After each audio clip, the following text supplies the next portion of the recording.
one decision, one cage, one moment of kindness. That's all it took to bring down an empire that had ruled for 3,000 years. His name was Viktor Reeves. He was a cargo handler on a deep space station. He wasn't a hero, he wasn't a soldier. He moved boxes for a living. But on August 14th, 2247, Viktor opened a cage he wasn't supposed to touch. Inside were creatures no bigger than hamsters. They had fur that shimmered like oil on water. Their eyes were too large for their heads. They made sounds like wind chimes when they breathed. Viktor thought they were cute. He thought they were scared. He thought he was doing the right thing. He had no idea those little creatures were the most important beings in the entire Zynthara Empire. He didn't know they were royalty. He didn't know their capture had been planned for decades. And he definitely didn't know that freeing them would trigger a war that would end with billions dead and an empire turned to ash. This is the true story of the hamster liberation incident. It's the story of how one man's compassion became the spark that burned down 3 millennia of tyranny. It's about what happens when kindness meets politics on a galactic scale. The documents were sealed for 30 years. The Empire tried to erase every record, but survivors talked, witnesses came forward, and now we know exactly what happened.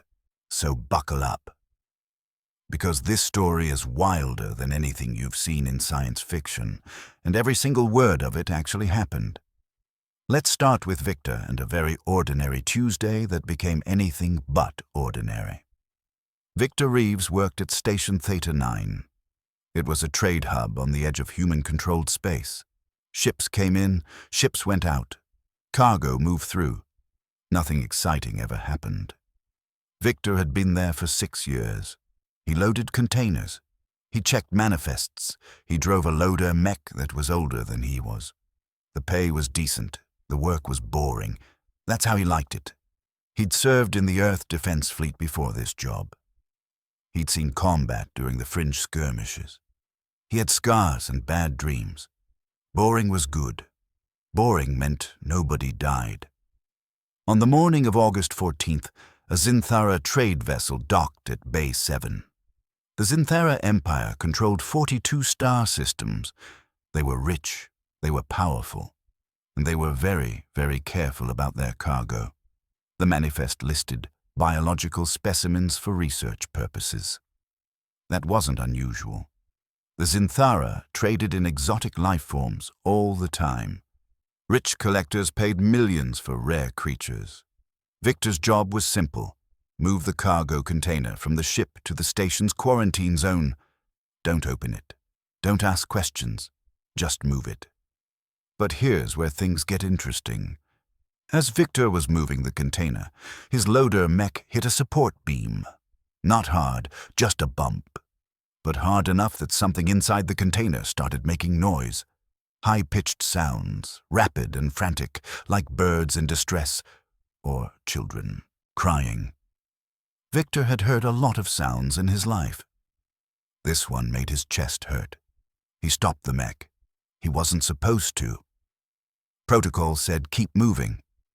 But Viktor had 2 daughters back on Earth, and that sound reminded him of them. He climbed down from the mech. He walked to the container. The sounds got louder, more desperate. Viktor checked the manifest again. Biological specimens. No details about what kind. No warning labels. Nothing that said, "Do not open." He looked around. The bay was empty. Security cameras were offline for maintenance. Nobody was watching. Viktor told himself he'd just take a quick look, make sure nothing was hurt, then seal it back up. No harm done. He entered his override code. The container's lock disengaged with a hiss. The door swung open. Inside was a cage, and inside the cage were 12 of the strangest creatures Viktor had ever seen. They looked like hamsters, but not quite. Each one was about the size of his fist. Their fur wasn't just one color. It shifted, blue to purple to green to gold. Like living rainbows, their eyes were huge, black and shining, filled with intelligence that made Viktor's skin prickle. They were packed tight in the cage. Too tight, they could barely move. Their water dispenser was empty. Food pellets were scattered and crushed. One of the creatures reached through the bars toward Viktor. Its tiny paw stretched out. Those wind chime sounds filled the air. Viktor had seen animals in distress before. During the war, he'd found pets left behind in evacuated colonies. He'd always helped them when he could. This felt the same. These were living things. They were suffering, and he could do something about it. He reached for the cage door. His fingers found the latch. He hesitated for just a moment. Then he pulled it open. The creatures poured out like water. They climbed onto his arms, into his pockets, onto his shoulders. Their fur was impossibly soft. They made happy chirping sounds now. Grateful sounds. Viktor smiled. It felt good to help something. He had no idea he'd just started a war. Now here's where things get really interesting. Those little creatures weren't hamsters. They were called the Vel'kari, and in the Zynthara Empire, they were gods. Not metaphorically, literally. The Zynthara worshipped them, had worshipped them for 3,000 years. The Vel'kari could do something no other species in the known galaxy could do. They could see probability streams. They could look at a situation and know every possible outcome, every decision, and where it would lead. Think about that for a second. Imagine knowing exactly what would happen if you turned left instead of right, if you said yes instead of no, if you started a war instead of making peace. The Zynthara Empire had conquered 42 star systems because of the Vel'kari. Every battle was won before it started. Every trade negotiation ended in their favor. Every political move was calculated 1,000 steps ahead. The Vel'kari lived in the Grand Temple on Zynthara Prime. They were attended by priests called the Seers. Only the Emperor and the High Council were allowed to consult them directly. When the Empire needed guidance, they would bring questions to the Vel'kari. The creatures would huddle together.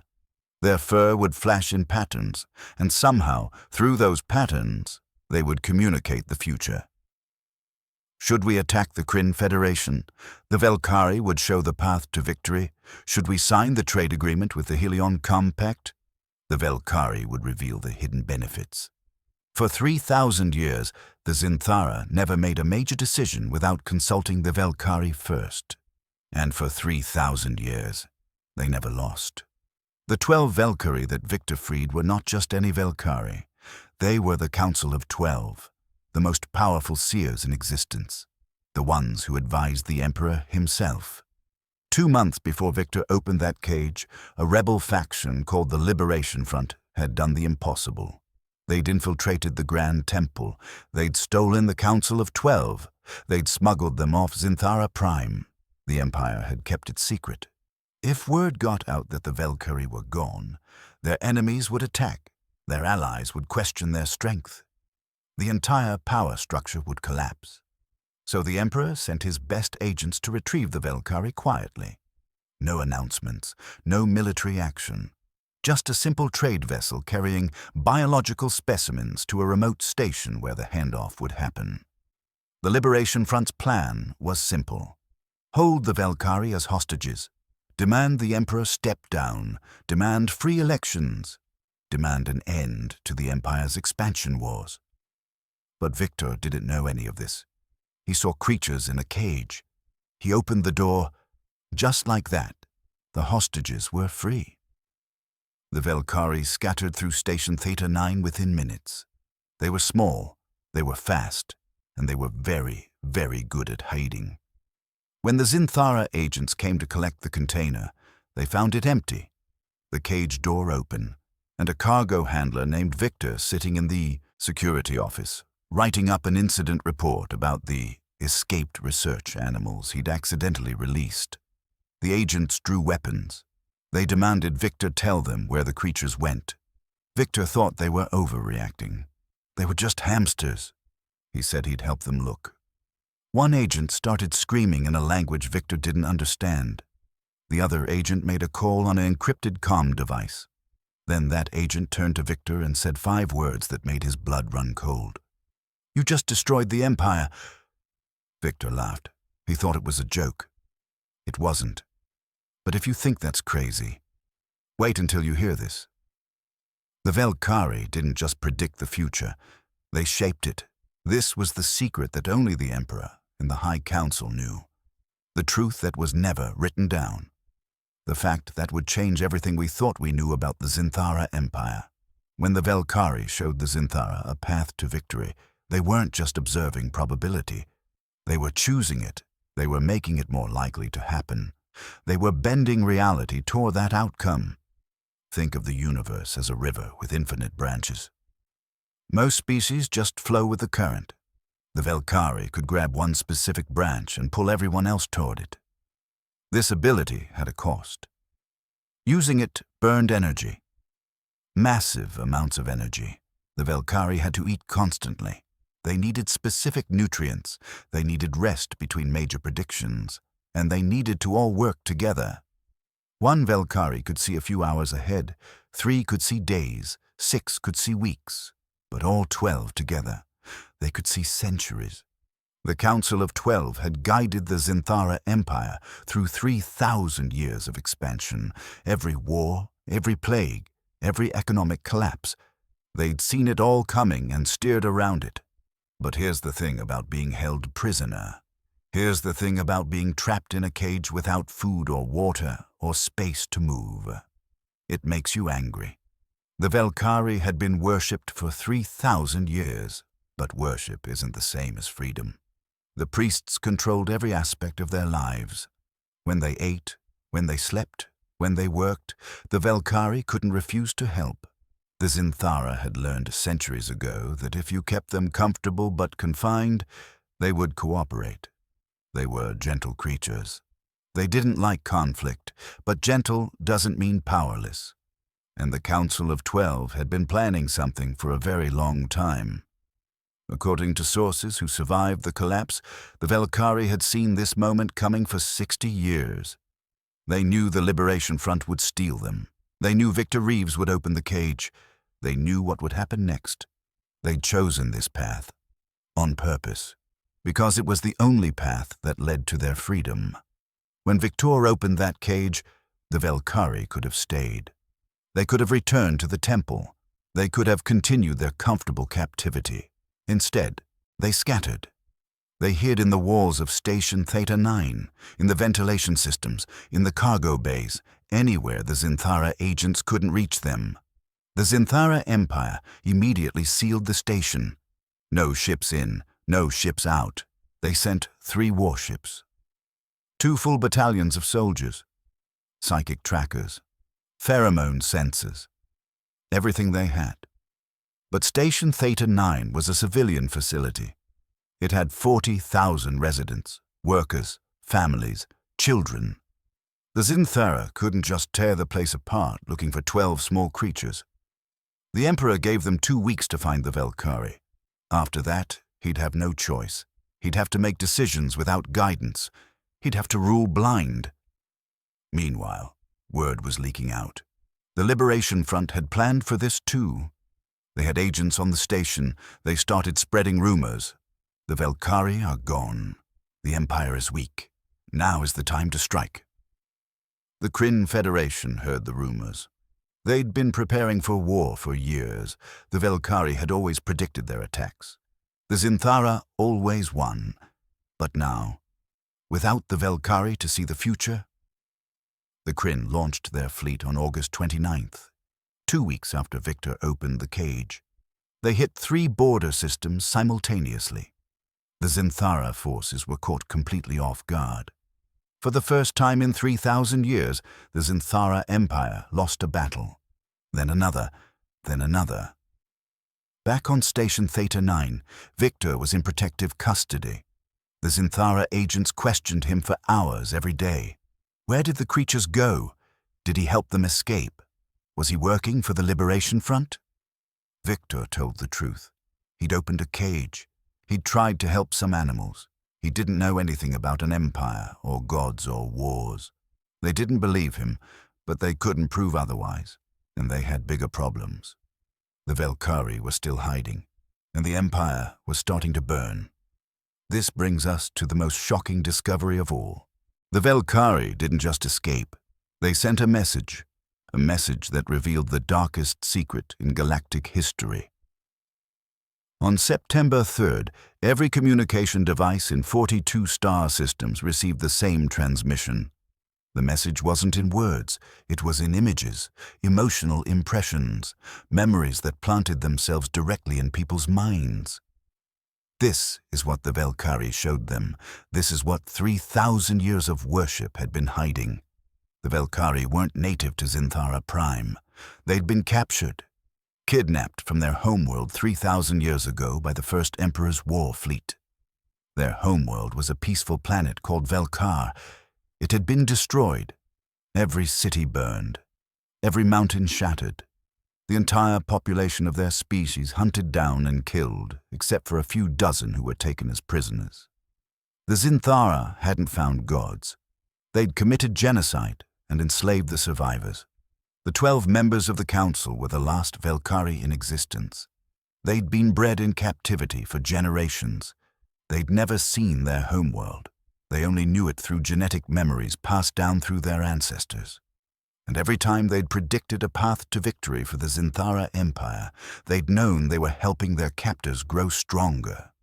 They'd known they were betraying their own people, but they'd had no choice. Until now. The message showed something else too. Something that made the entire galaxy stop and stare. The Vel'kari revealed every secret the Empire had been hiding. They showed the truth about the conquest of Helios 4.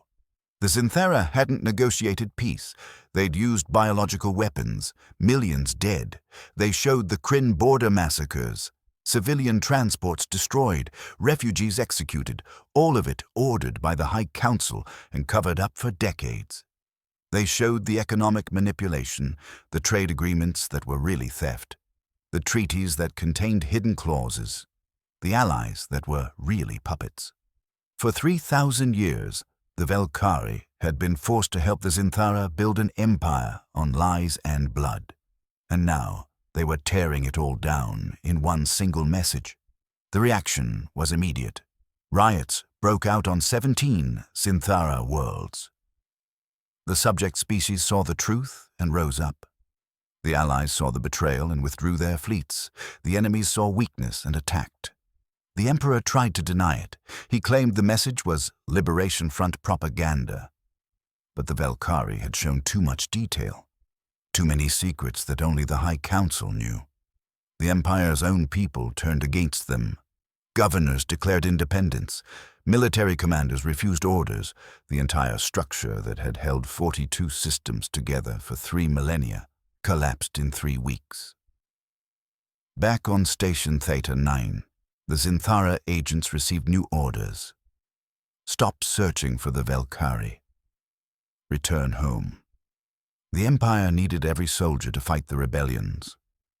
They abandoned the station on September 8th. Viktor was released from custody. He walked out expecting to be arrested by someone else. Instead, he found people celebrating in the corridors. The news feeds were calling him a hero. The man who freed the Vel'kari. The human who ended an empire. The Liberation Front wanted to give him medals. The Kryn Federation wanted to hire him as an ambassador. Viktor didn't feel like a hero. He felt sick.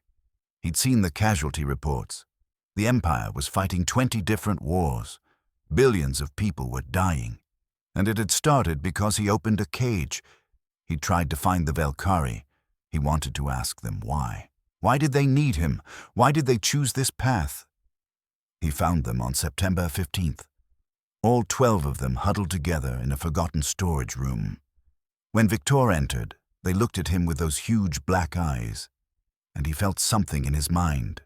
Not words, not images, just a feeling, gratitude, sadness, hope. One of the Vel'kari approached Viktor. It pressed its tiny paw against his hand.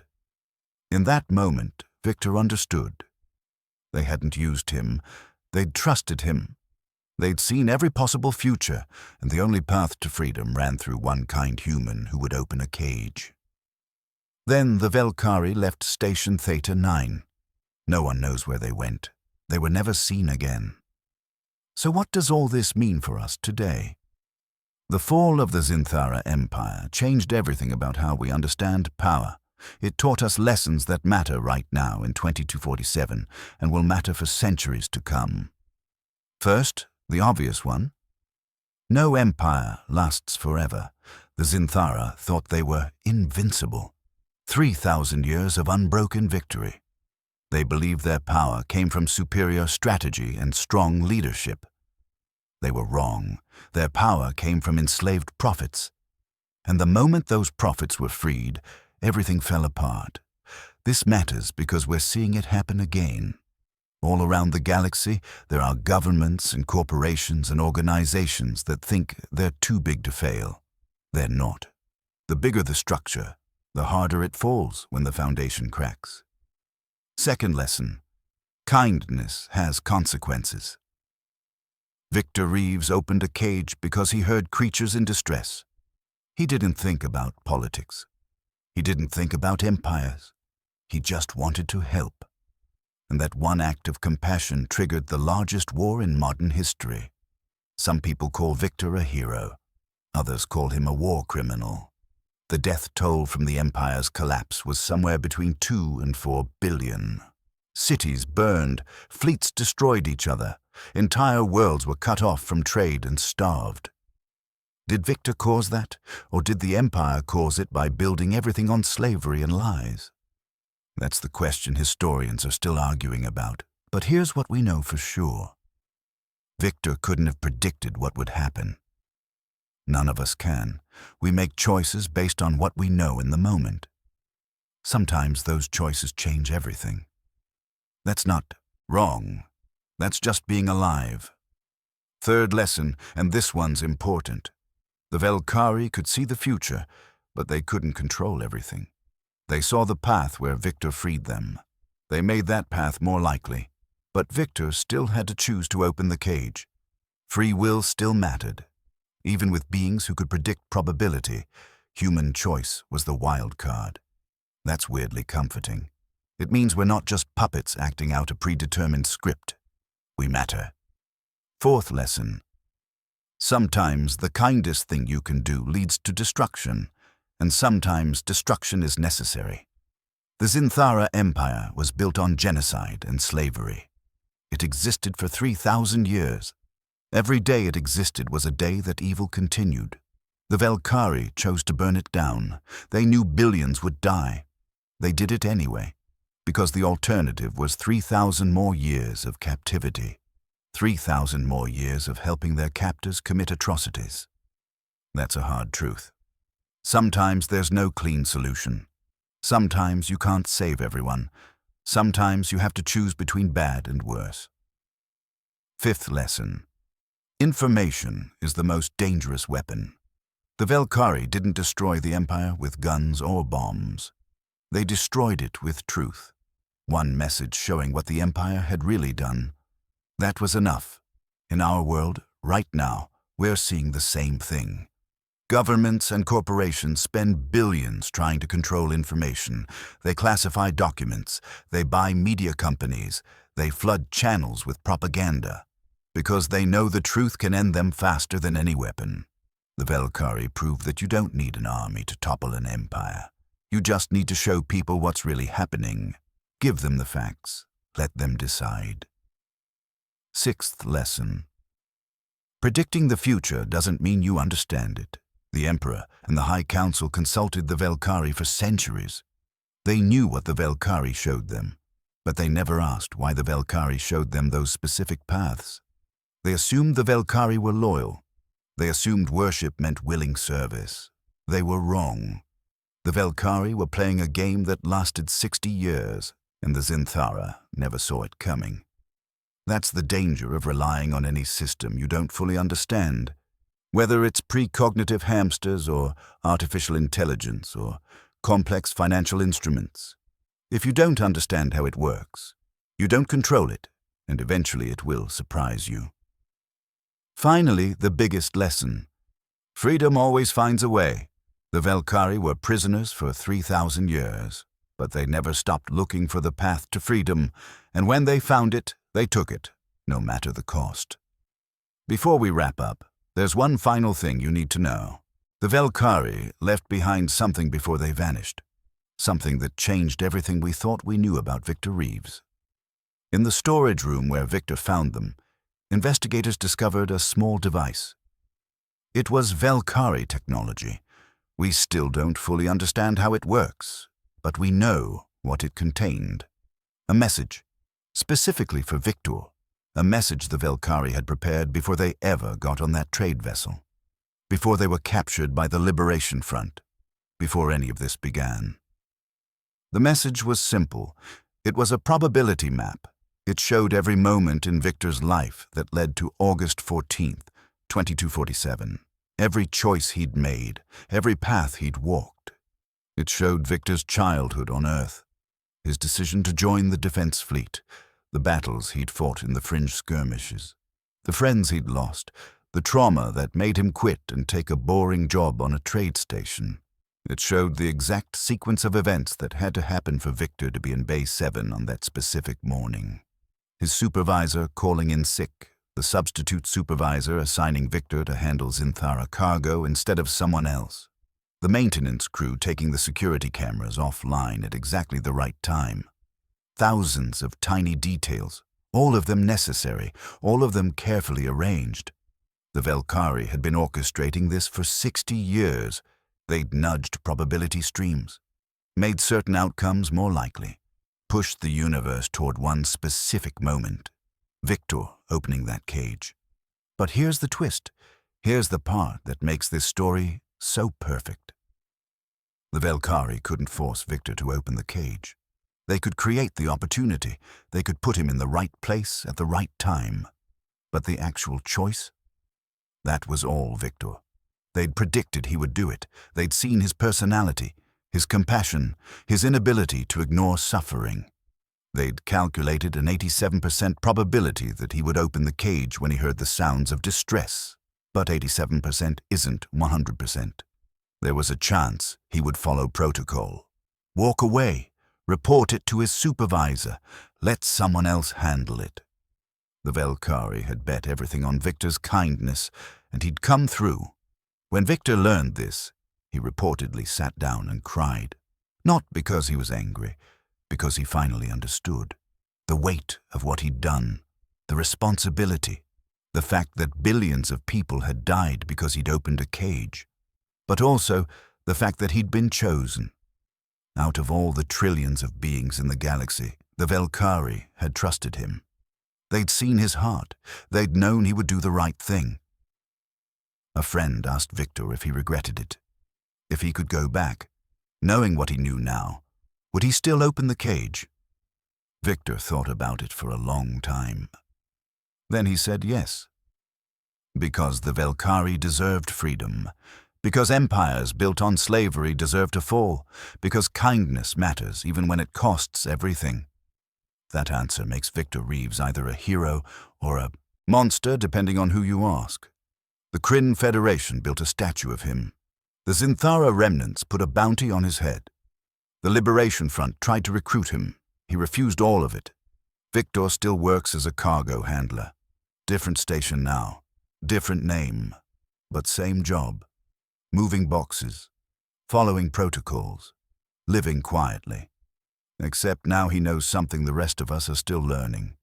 One person can change the galaxy. One act of kindness can end an empire.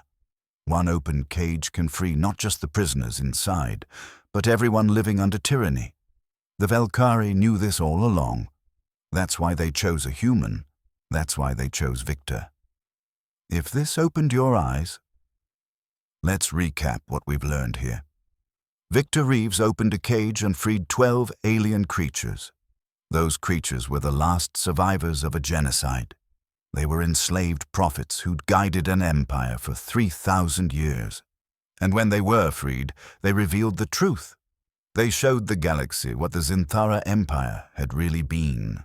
The lies, the massacres, the manipulation, and the entire empire collapsed in weeks. But the bigger story is this. The Vel'kari spent 60 years arranging for one moment. They found one kind human. They trusted him to make the right choice. And he did. That choice cost billions of lives. But it also freed trillions from tyranny. It ended 3,000 years of slavery, and it proved that even the most powerful empire can fall when the truth comes out. And here's the part that should keep you up at night. This story happened in 2247, but the patterns are timeless. Right now, on Earth and across human space, there are systems built on hidden truths. There are empires that look invincible, but rest on lies. There are prisoners waiting for someone to open the cage. The question is, will you be the person who opens it? Will you be the one who shows compassion even when it's complicated? Will you be the one who does the right thing even when you can't see all the consequences? Here's what I want you to do. First, hit that subscribe button, because we're diving deep into more stories like this.